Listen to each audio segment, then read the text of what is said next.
Clean.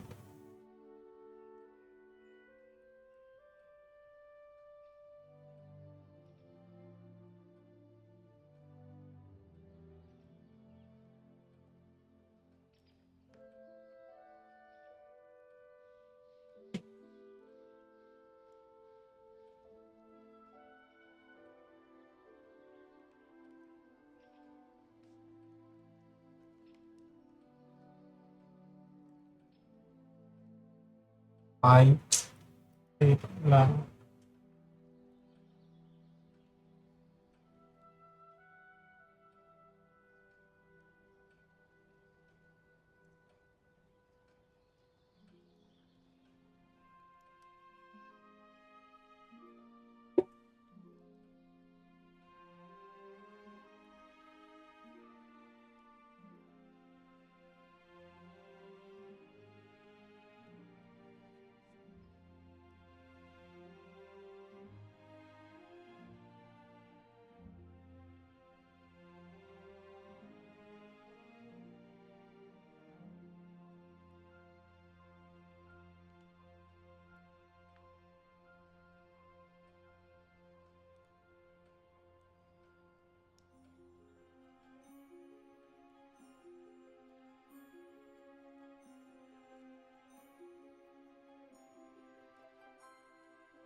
Oh, shit.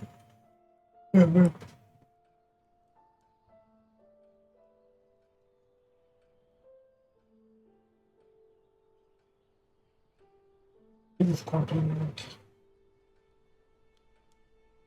Okay.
And it may seem to you like we will need to destroy what we have and rebuild the entire computer or the entire adding logic circuit.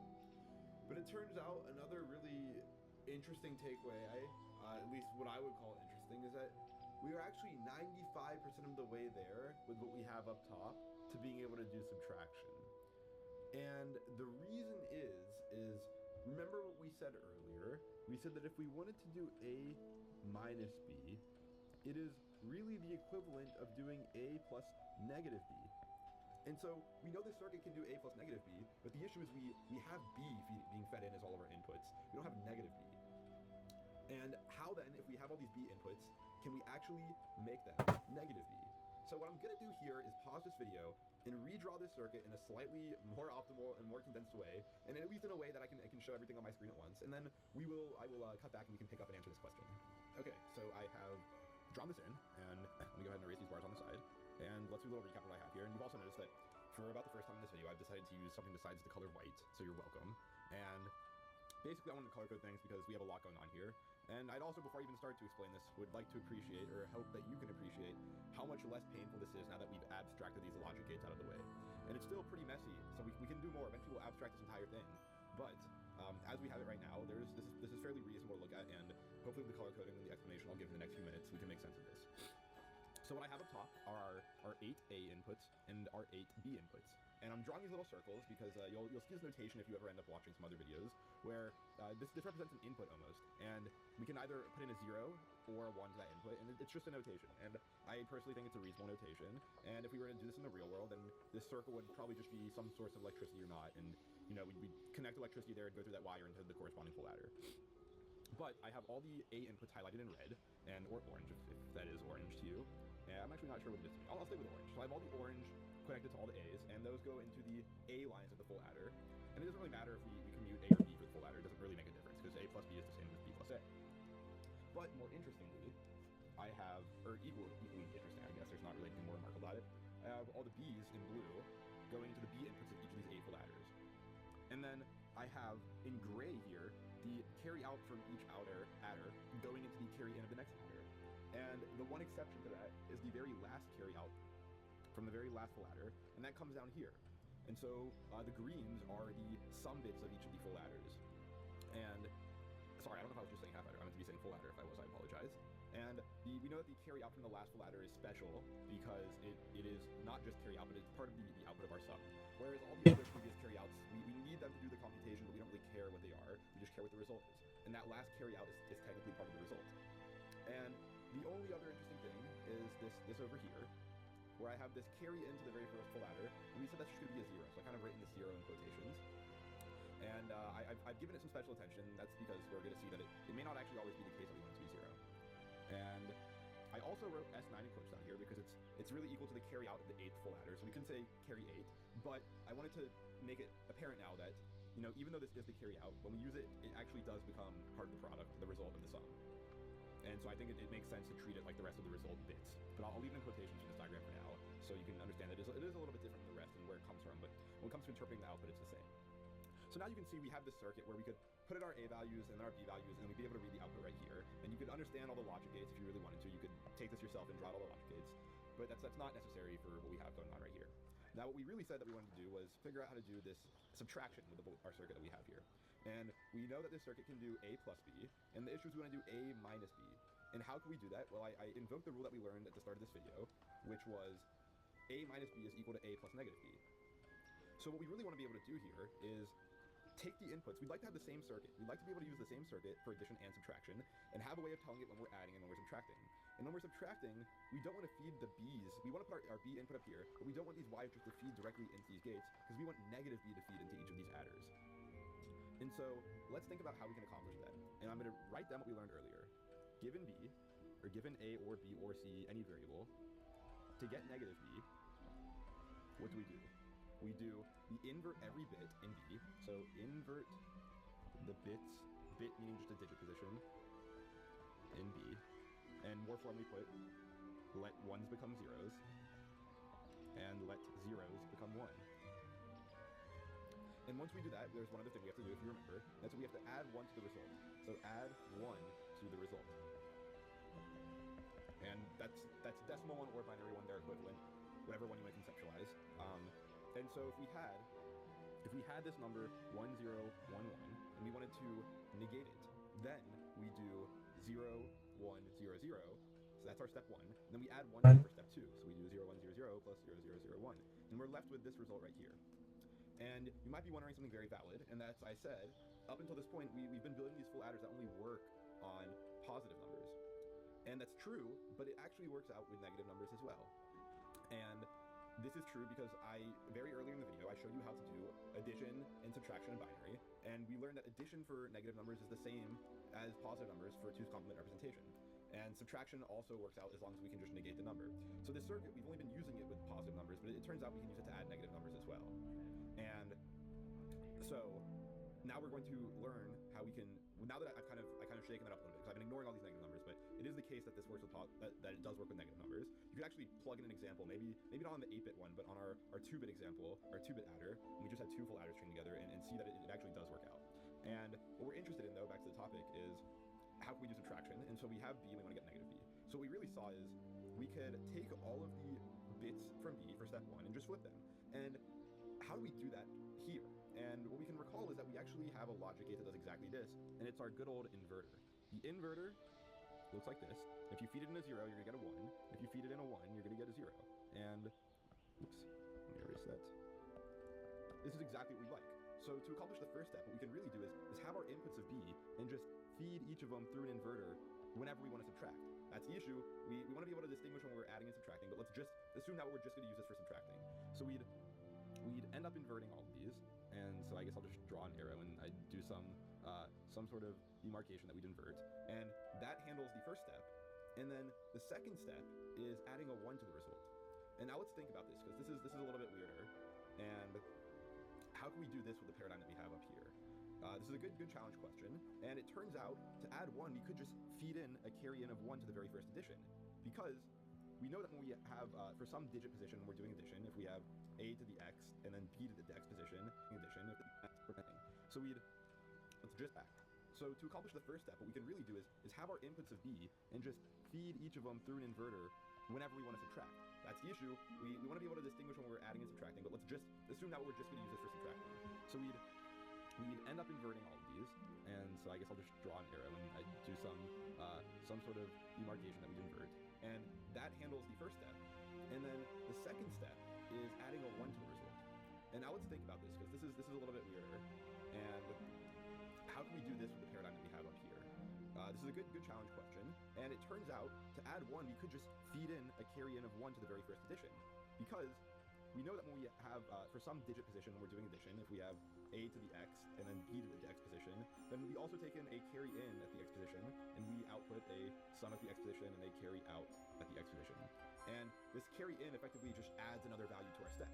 And what we've been saying so far, if we come back up here, is that when we're doing these 8-bit addition, then we actually are sure that we're never going to have a carry in the first time, because we have nothing else to carry in from. But if we actually just set a carry in to be 1, then we're effectively adding 1 to our overall result. And so this actually works out perfectly.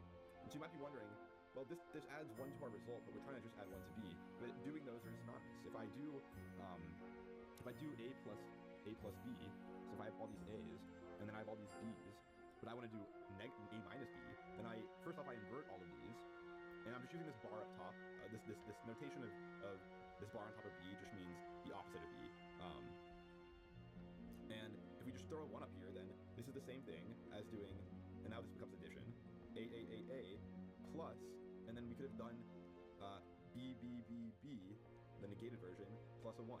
So if we did that sum and then this outer sum, then it's the same as just doing it all at once, because we're effectively saying here that a plus b plus 1 is just the same thing as a plus b plus 1, which could just be however order you want to permute it, because addition has this commutative property you learned about when you were way younger.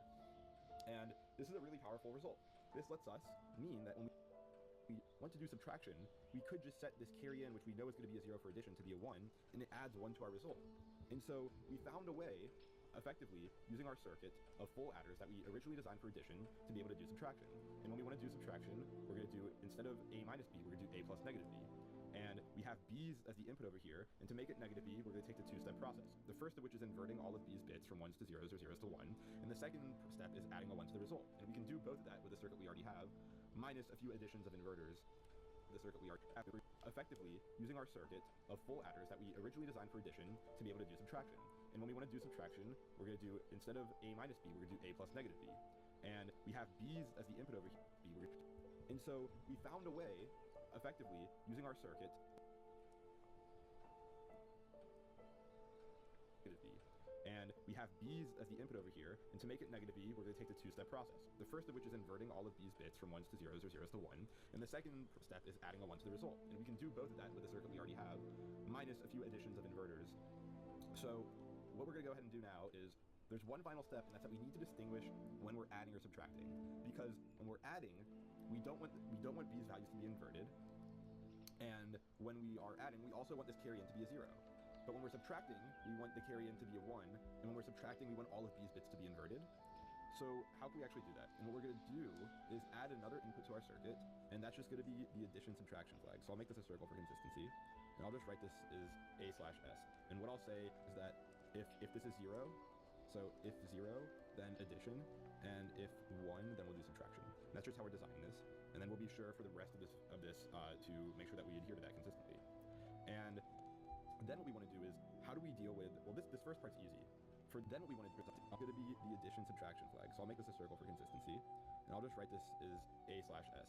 And what I'll say is that if this is 0, so if 0, then addition, and if 1, then we'll do subtraction. And that's just how we're designing this, and then we'll be sure for the rest of this to make sure that we adhere to that consistently. And then what we want to do is, how do we deal with, well, this first part's easy. For the adding the 1, it's easy. It's just the value of this, because if we are adding, then we want no carry into the first full adder, and if we're subtracting, we want to carry into the first full adder so that we have the effective 1, the effective addition of 1 that we needed for the binary conversion. But this inverting part's a little difficult. If we have this line, and we have a value, let's just look at b1, then how can we use both of those to get the right b1 that should go into the gate? Or the right, I guess, modified b1 or not that should go into the gate. And so what we really have is modified and row. So if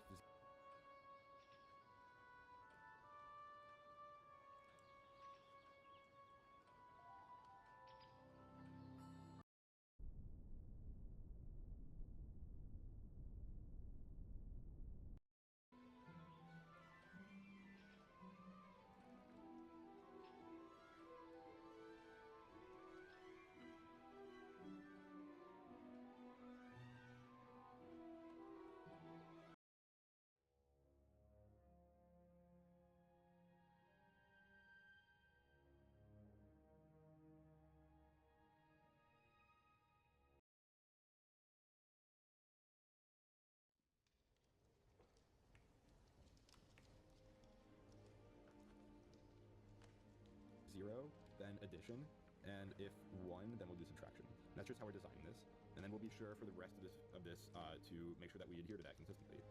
And then what we want to do is, how do we deal with, well, this first part's easy. For the adding the 1, it's easy. It's just the value of this, because if we are adding, then we want no carry into the first full adder, and if we're subtracting, we want to carry into the first full adder so that we have the effective 1, the effective addition of 1 that we needed for the binary conversion. But this inverting part's a little difficult. If we have this line, and we have a value, let's just look at b1, then how can we use both of those to get the right b1 that should go into the gate? Or the right, I guess, modified b1 or not that should go into the gate. And so what we really have is, if as is set, so if as equals 1, then we want to invert, so we should invert b1. And if as is 0, meaning we want to add, then we leave b1 alone. And how can we do this? Well, a simple gate, we can do one gate, and that's the exclusive OR gate. And let's see what that looks like. So if we feed in b1 here, and then this as line, then let's look what happens for each of the input cases. So if as is 1, then we want to invert b1. So if b1 is 0, then we would hope to get a 1 out, and 1 exclusive OR 0 is 1, so that is correct. And similarly, if b1 is 1, we'd hope to get a 0 out, and 1 exclusive OR 1 is a 0. So this works. And then if as is 0, we would want b1 to come out exactly as it is. So if as is 0, if b1 is 0, then 0 exclusive OR 0 is 0. So that flowed through. And if it's 1, then we know 1 exclusive OR 0 is 1. And so that is exactly how this behaves. And if you have a little bit of trouble conceptualizing that, go back earlier to when we looked at the truth table for the exclusive OR gate, or you can just Google it now. But this is just a property of the gate, and it works out very conveniently that we can use it for this task that we have right here. And then it turns out this is, we were looking just at b1, but we can do this for each of the b's. And that's exactly what we'll do. We will have an exclusive OR gate for each of these b's, and we will exclusive OR the corresponding b with the same as line that we have up here. So I, for the sake of drawing, am going to pause and update this diagram to have that in there. Okay, so I've updated the diagram now, and I was running out of color, so I have this lightish purple. And basically all that changed in the past millisecond is I have exclusive OR'd each of the B gates with the value from this AS line, this addition subtraction line, before feeding it into the B input of the full adders. And so what this means now is that if we want to add, we load in our values to A, load in our values to B, and then we can look and get the result on the S lines down below. And if we would like to subtract, we do the same thing. We put in the A, we put in the B, and then we set this AS line to be 1. So whenever this AS line is 0, it's just going to add, this circuit is just going to add whatever's on the input lines. Even if we don't have any meaningful value, it's a circuit, it's a logic gates, we're going to do what they do, and we're going to get some output that we can read on these S lines. And if we set this AS line to 1, then it's going to subtract whatever values happen to be on the A line and the B line, and come into this S line as the output. And so this is the extent of difficulty we're going to need for this video. And computers can do multiplication and division, but it's a bit more tedious and involved of a process. And I don't think there is as much, not to say there's not benefit, but I think this suffices for understanding the rest of the fundamental concepts of computing. So there is no plan for me to show how subtraction or multiplication and division work, but there is plenty of resources online that you can feel free to look up if you are curious about it. It is interesting because we then have to, without going into too much detail, you have to update how you represent numbers. For instance, we can only represent whole numbers, but if I divided 7 by 2, the output's 3.5, but we have no way in binary, up till now, what I've taught you, of representing this 0.5. And so you kind of have to go back and revisit your representation of numbers, but we're going to stick with this 2's complement. And so now we're back, and we have this circuit that can add, but there's a little bit of an issue, and I think I've kind of made it not super clear until this point, until I was working through, but that is, these are logic gates, and so they're always just going to operate based on whatever the inputs are. So if we don't really have any meaningful values on these A lines or B lines, there's still going to be some value in the S line. But what that also means is if we did want to add two numbers and we put them in the A lines and B lines, then the output's going to correctly come out on these S lines down below. But as soon as we change any of these inputs, the output may or may not change. And that's actually problematic. We'd like to be able to save the result. And let's say I'd like to add two numbers, I put them on the A lines and B lines, and I get the result. And then let's say I want to take that result and add it to something else. Then right now there's not really a clear way of me doing that. And that's kind of, as we're going to get into the more different components of computers and how we can actually make this adder and subtractor do meaningful work, rather than us having to manually put electricity or, at our level, put zeros and ones onto each of these input lines. And what we've built right here is 95. Again, we're not fully done. We're actually going to revisit this one more time, but it's not going to be to add anything too more complicated.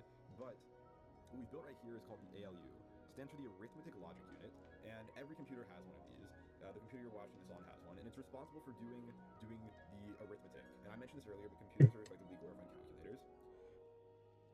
So ALU is made up of logic gates. So this is actually probably the heart of Everything is. And obviously, your computers are implemented in ways that make these run incredibly fast and can do a lot more than what I've shown, more than just the addition and subtraction. But this is just to illustrate the concept.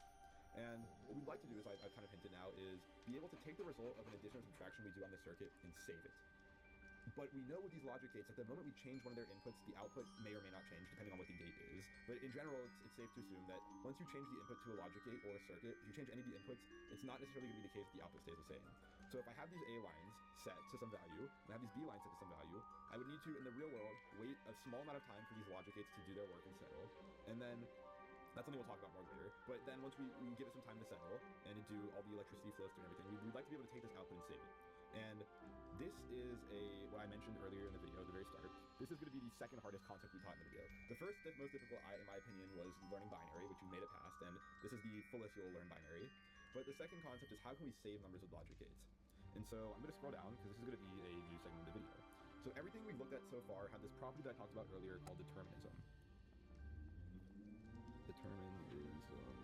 And what this meant is that the output of a circuit depended strictly on the input values. And this is not really that complicated, or it probably sounds a little bit obvious to you, because obviously these outputs just determine on the inputs because they all chain into each other. But let me give you a circuit that actually breaks that principle. And it's something we haven't seen before, but what happens if I take the simple OR gate, so this is the OR gate, and I have some input, let's just call this X, and let's take the output of this OR gate and actually feed it back into the other input. And this is really weird. We haven't seen this before. We've seen the output of logic gates go into the input of other logic gates, but we haven't seen the output of a logic gate come back into itself. And this is going to break this idea of determinism, because let's assume that when I turn this on, I have a 0 on this line, and then let's assume that there's a 0 coming out. So I have zeros all around. So I have, if I make this input output, if I make a truth table actually, that's what we'd like to do. So let's call this input x and this output y. Then I've shown right here that we could have a 0 for x and that we have a 1 for y. But now let's look at what happens if we set this x to be a 1. So if I set x to be a 1, then we have the inputs 0 and 1 feeding into an OR gate, and an OR gate turns on as long as either of the inputs is 1. So then the output of this OR gate becomes a 1, and something else happens at the same exact time is this output becomes a 1, but it's also the input to this OR gate, which means this input is now effectively a 1 as well. And what this means is that this OR gate is now forever going to output a 1, because we have it outputting a 1 now, which means it's inputting a 1 on this top line, and that means that it's guaranteed to be getting in a 1 forever. And what I mean by that is you convince yourself this is true by changing this input x back to 0. And if I change it back to 0, then notice that the two inputs are a 0 and a 1, which still ORs to 1. And this might take a little bit to wrap your head around because it is fairly confusing, and I struggled with this when I learned the concept. And it's not very intuitive to take the output of a gate and feed it back into a gate, but it turns out that when we do that, we have some really powerful properties that we can achieve. But it's exact time is this output becomes a 1, but it's as long as we have to be a y. I make this input output. If I make a truth table actually, that's what we'd like to do. So let's call this input x and this output y. Then I've shown right here that we could have a 0 for x and that we have a 1 for y. But now let's look at what happens if we set this x to be a 1. So if I set x to be a 1, then we have the inputs 0 and 1 feeding into an OR gate, and an OR gate turns on as long as either of the inputs is 1. So then the output of this OR gate becomes a 1, and something else happens at the same exact time is this output becomes a 1, but it's also the input to this OR gate, which means this input is now effectively a 1 as well. And what this means is that this OR gate is now forever going to output a 1, because we have it outputting a 1 now, which means it's inputting a 1 on this top line, and that means that it's guaranteed to be getting in a 1 forever. And what I mean by that is you convince yourself this is true by changing this input x back to 0. And if I change it back to 0, then notice that the two inputs are a 0 and a 1, which still ORs to 1. And this might take a little bit to wrap your head around because it is fairly confusing, and I struggled with this when I learned the concept. And it's not very intuitive to take the output of a gate and feed it back into a gate, but it turns out that when we do that, we have some really powerful properties that we can achieve. And so if you can kind of understand that what's happening right now, let me prove to you that this is unlike anything we've seen, if that's not already clear, because now we have a 0, sorry, this is incorrectly written. When we powered this on, we had a 0 going to x, and we had a 0 coming out, but now we have a 0, and then we started with 0 going in, and 0 coming out, and then we made it a 1 going in, and we had a 1 coming out, and now we've set x back to 0, and the output is still a 1. And you may notice that these first and third entries in this truth table contradict each other. And what I said about determinism earlier is that a circuit is deterministic if the outputs depend strictly on the inputs. And clearly this is not the case because we have this output 1, and it happens sometimes when x is 1 and sometimes when x is 0. So this output 1 isn't depending just on whatever the input x is at the time. There's clearly something else going on. And the difference here is that the output depends on not just the input, but also previous values that were emitted by the circuit. And so this is what we call a sequential circuit. This is sequential logic. Sequential logic does not have this property of determinism that made things work out well. And as we've seen, this isn't an invalid circuit. We've done something valid here. We've just taken the output and feeding it back in as one of the inputs. But a truth table doesn't actually work. And we're going to have these things called timing diagrams that better illustrate this property. So let's try to create a timing diagram to explain what we saw here. So I'm going to erase these again. So this timing diagram is literally going to be a graph with time is the x-axis, and then we'll say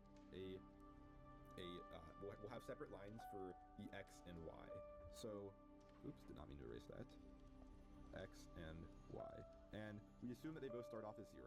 So we'll let this be the zeros line, and then we'll let the 1 for y be up here, and we'll do the same thing for x. And so x and y are different, but they both progress at the time here. So we want to see how x and y change as we move forward in time. So we started off with 0 and 0, and then I eventually at some point changed this x to be a 1, and at the same exact time, this y became a 1. So I set x to be a 1, and then y became a 1, and then we just left it like that for a little bit. And you may be wondering, I said earlier that these logic gates have a little bit of delay in the real world, and so if I set x to be 1, there should be a little bit of delay before a little bit of timing diagrams that better illustrate this property. So let's try to create a timing diagram to explain what we saw here. So I'm going to erase these again. So this timing diagram is literally going to be a graph with time is the x-axis, and then we'll say we'll have separate lines for the x and y. So, oops, did not mean to erase that. X and y. And we assume that they both start off as 0, so we'll let this be the zeros line, and then we'll let the 1 for y be up here, and we'll do the same thing for x. And so x and y are different, but they both progress in time together. So we want to see how x and y change as we move forward in time. So we started off with 0 and 0, and then I eventually at some point changed this x to be a 1, and at the same exact time, this y became a 1. So I set x to be a 1, and then y became 1, and then we just left it like that for a little bit. And you may be wondering, I said earlier that these logic gates have a little bit of delay in the real world, and so if I set x to be 1, there should be a little bit of delay before y becomes 1, and that's the truth, but we won't worry about that delay for this part. We don't want to overcomplicate too much. So let's just assume that this logic gate works instantaneously. As soon as one of the input changes, the output immediately reflects what the correct value of that logic gate should be. So then, now we have 1 and 1, but the difference is that I noticed that when we brought this x back down to 0, that y stayed as a 1, and then time continued and they both just stayed where they were at. And it turns out, no matter how many times we bring this up or down, this y is just going to stay at 1. And so this is what we call a timing diagram. This right here shows the state of a sequential circuit as we pass through time. And we saw the issue with the truth table is that a truth table does not complete the full picture for a non-deterministic circuit, but a time diagram does let us see everything that's happening. And so this is something that we will see increasingly in the next segment of the video. But what we'd like to now do is I'd like to show you how you can build a sequential circuit that actually lets you store a value. So we talked about this 8-bit adder we have here, and then we wanted to be able to store the outputs that are coming out onto these output lines. And we're going to dumb this down. We didn't build this 8-bit adder all at once. We started with a 1-bit adder and then scaled up. So we're going to do the same thing. We're going to try to build a circuit that is sequential, that can save 1 bit of data. And we'd like to design this circuit so that we can choose when we save the value and update its value afterwards. And so what we're actually going to do is I'm going to scroll all the way back up to one of the first things I showed you, and that was this selector gate right here. And I'm going to copy this down below. And this will go right here. And this selector circuit is deterministic. The output depended strictly on the inputs. And so if you happen to not see the earlier part of the video, then I'll just go ahead and quickly summarize. Our selector circuit takes two inputs A and B, and the output of that circuit will be the A input if C is 0, i.e. if C is 0, then we let whatever A is flow through, and if C is 1, then we let whatever B is flow through.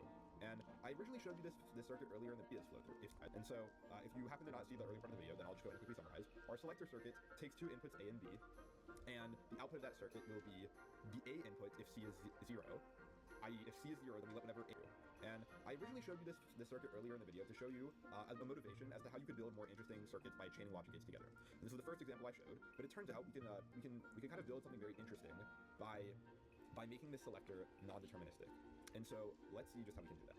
And what we saw when we did this OR gate earlier, we started with the ordinary OR gate, which looks like this, and we made it sequential by doing something like this, where we took the output and wired it back in, and then we had our one input, and this was simultaneously, this Y line was an output, and it is an input over here. Basically, this Y did something very interesting by making this selector non-deterministic. And so let's see just how we can do that. And what we saw when we did this OR gate earlier, we started with the ordinary OR gate, which looks like this, and we made it sequential by doing something like this, where we took the output and wired it back in, and then we had our one input, and this was simultaneously, this Y line was an output, and it is an input over here. So we're going to be able to do something very similar with this selector. So I'll keep the original selector up there for reference, and then I will bring this one down. And all I'm going to do is, with this Y, I'm going to get rid of our input A here and feed it back in. And I don't know why I drew that so far back, so I'll redraw that. And now let's see what happens. So our inputs are kind of weird. We have this C and B. It doesn't really matter what they're called. Well, why don't we just make this easier and rename this A, because we no longer have an A input. And so we have an A input and a C input, and I'll keep the C as C, because later it's going to stand for the word clock, but we don't really know what that is yet, or why. So I'll leave it there just so when it is introduced later, it's not as confusing to understand. But for now, let's just think of it as the control line, because that's kind of what we saw in the selector. The C is what controls which the inputs go through. And then this Y stays the same. So let's see what happens. Let's suppose we start our circuit, and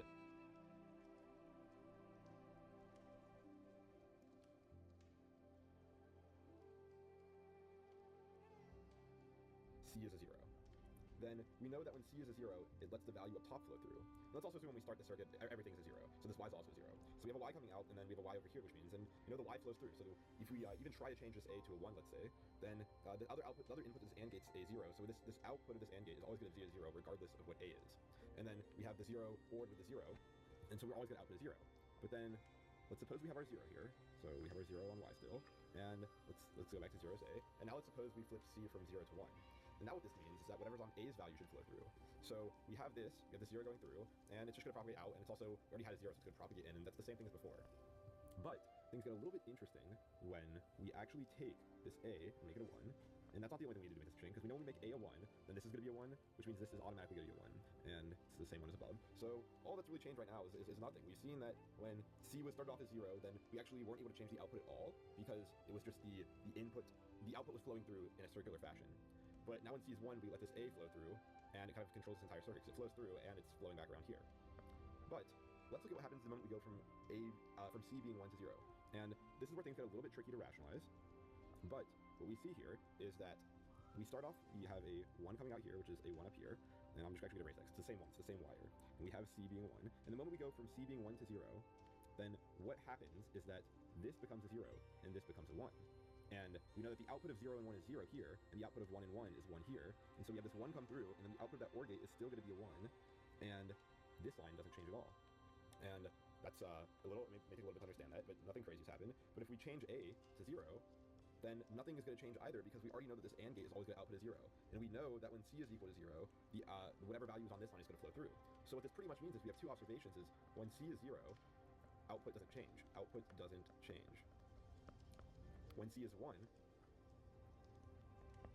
the output follows A. I'm using follows as synonymous with equals. The output is just going to be whatever A is. And the interesting thing that we saw is that when C goes from 1 to 0, C goes from 1 to 0, then we actually freeze whatever the output is at that exact time. We kind of, and the output at that exact time was whatever was on the value of A. So when C goes from 1 to 0, we lock in the value of A. We lock in the value of A, and it's not going to change the entire, whenever C is 0 is already dictated, because we set it up here, we have a rule that the output doesn't change when C is 0. So when C is 1, we have this output following whatever A is, and then the really interesting thing is the moment we go from C being 1 to 0, we kind of latch in A's value. And this is very interesting because now we can freely change A, and the output doesn't change because of our rule up here. So, in an interesting way, this is actually storing data, because what we have happening is, if I wanted to store a value on this line Y, then what you could use, what you could infer from these three rules, is that you would need to set the value of C to 1 to let the output equal whatever A is, set A to whatever you want it to be, so then the output currently equals A, which is what you wanted the value to save, and then you set the C from 1 to 0, and that locks in the value, and so the output is still the exact same thing that you had as A, but now you can change A freely, and the output is still captured. And this is really useful. And what we've done now is we've effectively stored data. And I think this diagram gets a little bit confusing. So the same way we represented a full adder with a rectangle, let's go ahead and represent the generic selector as so. So we're going to call this selector notation. And we have A, B, and then you can call it C for your choice, or S for your selector. I'll just call it C, and then you have your output Y. And all this is saying is this is our original selector before we had the output going back to the input. So that right here represents this. These are the same A, B, and C, and Y as before. And so what we've done now, and I think a more intuitive way to represent this, is we've taken, I don't know, I made that so vertical. We've taken this A output and gotten rid of it. So we just have this B and this clock, this carry, this choice, and our output Y is still going to be an output, but it's also going to serve as an input. And you know the rule of selector is that we've seen that we kind of have this above. So when C is 0, the output doesn't change. When C is 1, the output's going to follow, and I'm just going to replace this with A, it's going to follow whatever A is. And then the interesting case is that when we go from C to 1, I've shown you that we actually lock in A's value.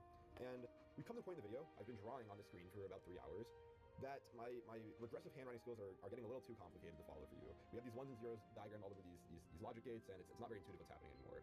And we're actually, as we saw earlier with sequential logic, we have to rely a lot more on timing diagrams.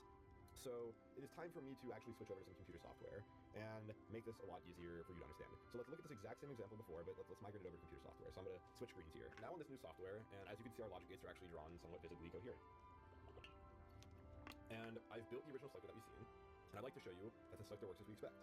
So what we have right here is, I'm going to set our C is 0. So I guess I should first distinguish that this dark green represents a 0, and this lighter green represents a 1 in the software I'm using. And the software I'm using is actually called Digital. The website that I linked below that I wrote with one of my great friends is, all of our graphics are built in Digital. You can actually follow along, there's instructions there. I won't explain exactly how to do everything I do in Digital, but you will see me build out in Digital. And for now, all you should know, and I'll walk through everything as we go, is that this light green is a 1 and this dark green is a 0.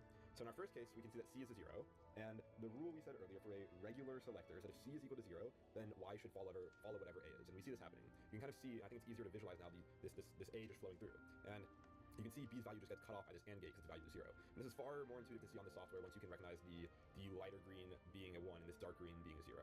And then we can see that if I toggle C, then the output should follow B, and that's exactly what happens. So the output follows B, no matter what A is.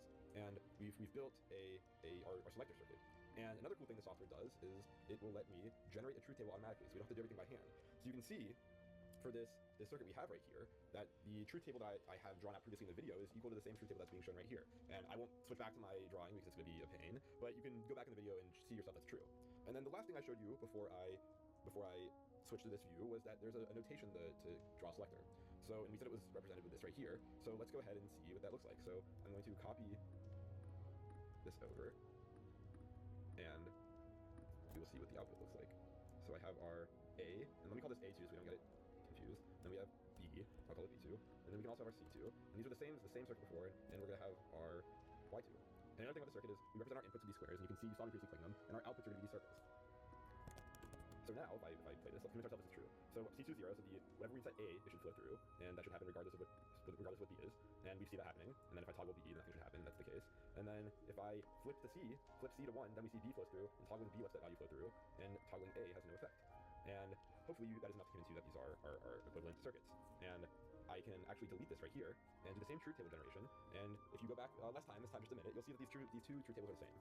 And so now what we want to do is do what I showed earlier, where we took the output and chained that to the input.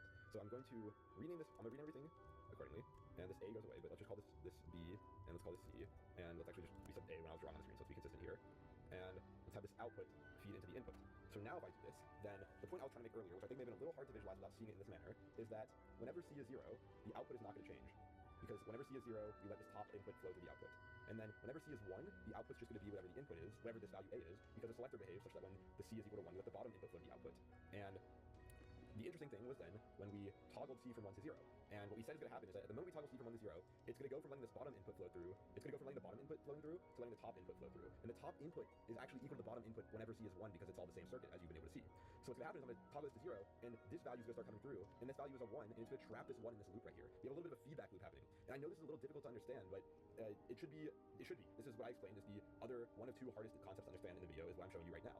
But let's see what happens. So we toggle the C from 1 to 0, and this is what you would expect because the input at that time we toggled C from 1 to 0 was a 1 up here, and so when we actually toggle C back to 0, we just let this 1 flow through. And now it doesn't matter what we set A to because we have this rule that whenever C is 0, we just let this top input flow through. And so we've actually trapped the value in here. If we wanted to trap a 0 here, then what we need to do is have C go from 1 back to 0. So in order to do that, we have to set C back to 1, and then we would set whatever value we want on A, and then to trap it, we'd set C from 1 back to 0. And the remarkable thing that's happening here is that we trap the value on A at the exact moment that C goes from 1 to 0. And let me show you exactly what I mean. So I'm going to add, another cool thing this software has is the timing diagram we saw from before. And I'm going to bring this back in case I need to use a lot of space. But we start off with these are all zeros. We see the two inputs are zeros and the output is 0. If I toggle 1, if I toggle this A, nothing happens because C is 0. And then when C is 1, you can see on this diagram right here that the value of Y is just equal to whatever the value of A is. And then suppose we wanted to lock in a 1 as the output, I need to have C go from the 1 it is right now to the 0. And you can see that C goes from 1 to 0, and now it's at this, my claim is that it's at this exact moment that we lock in the value, because now whenever I change A, C is going to stay at that original value that it was at. And now suppose I wanted to lock a 0 in. We said it only happens, you can only lock a value in when the C goes from 1 to 0. So what I need to do is bring C back up to 1, and as soon as we do that, you can see that the output starts updating, it follows our input A. But to lock it in, I need to bring the C back down to a 0. And now you can see the C, we have this falling clock edge. We have a rising clock edge here and a falling clock edge here, and the falling clock edge is what actually latches in that value. So now I toggle A, and nothing changes. So the good news is that if you follow me, you're halfway through the complexity. We're going to turn this up one more notch, and then we're going to be done. So the good news is you're halfway, and the bad news is that it gets a little bit more complicated than this. So if you do find yourself confused, one of two hardest concepts to understand in the video is what I'm showing you right now. But let's see what happens. So we toggle the C from 1 to 0, and this is what you expect because the input at that time we toggled C from 1 to 0 was a 1 up here, and so when we actually toggle C back to 0, we just let this 1 flow through. And now it doesn't matter what we set A to because we have this rule that whenever here, if it has, and then we would set whatever. And the remarkable thing that's happening here is that we trap 0. And let me show you exactly, it's the time space. The inputs are zeros and the outputs are 0. If I toggle 1, if I toggle this A, nothing happens because C is 0. And then when C is 1, you can see on this diagram right here that the value of Y is just equal to whatever the value of A is. And then suppose we wanted to lock in a 1 as the output, I need to have C go from the 1 it is right now to the 0. And you can see that C goes from 1 to 0, and now it's at this, my claim is that it's at this exact moment that we lock in the value, because now whenever I change A, C is going to stay at that original value that it was at. And now suppose I wanted to lock a 0 in. We said it only happens, you can only lock a value in when the C goes from 1 to 0. So what I need to do is bring C back up to 1, and as soon as we do that, we can see that the output starts updating, it follows our input A. But to lock it in, I need to bring the C back down to a 0. And now you can see the C, we have this falling clock edge. We have a rising clock edge here and a falling clock edge here, and the falling clock edge is what actually latches in that value. So now I toggle A, and nothing changes. So the good news is that if you follow me, you're halfway through the complexity. We're going to turn this up one more notch, and then we're going to be done. So the good news is you're halfway, and the bad news is that it gets a little bit more complicated than this. So if you do find yourself confused by this is not something that should let stop you from proceeding. You should check out the website that's linked in the description that I wrote. It's meant to illustrate this example a lot more detail, and you should just draw through this and play with it by hand until you're able to rationalize what's happening. Personally, when I learned this, I found this incredibly difficult and was not able to wrap my mind around it for days. It took me multiple sessions of opening up my computer and drawing things through before I finally had this aha moment and everything snapped. So don't be discouraged if it takes you some time, and once you do feel like you have an understanding of everything I've spoken about this circuit we have on screen, then you can continue. Is that this is something called a positive latch. And what that means is that the output's only ever going to change when C is 1. When C is positive, the output's going to change. Interestingly enough, we could actually just negate C, and we get something called a negative latch. And that's the same behavior, is that the output of the Y is only going to change when C is 0.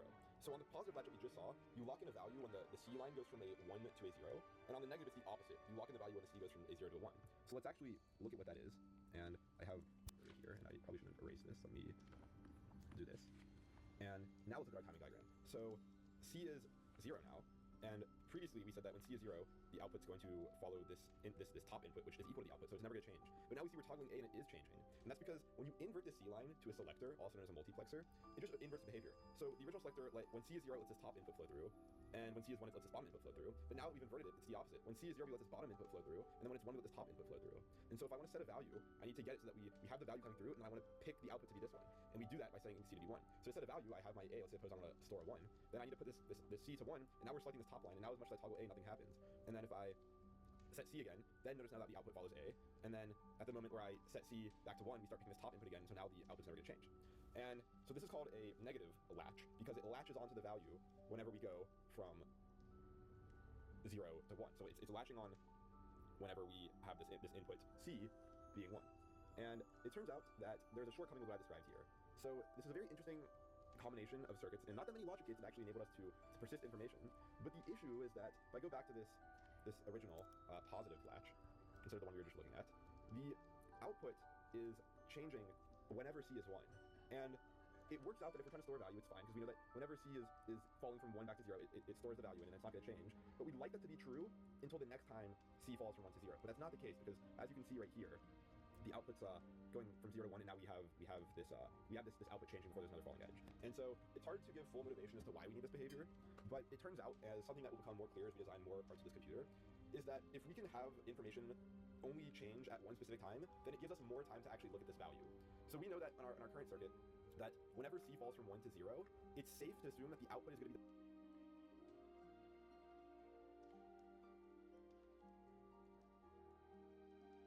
same until C goes from 0 to 1.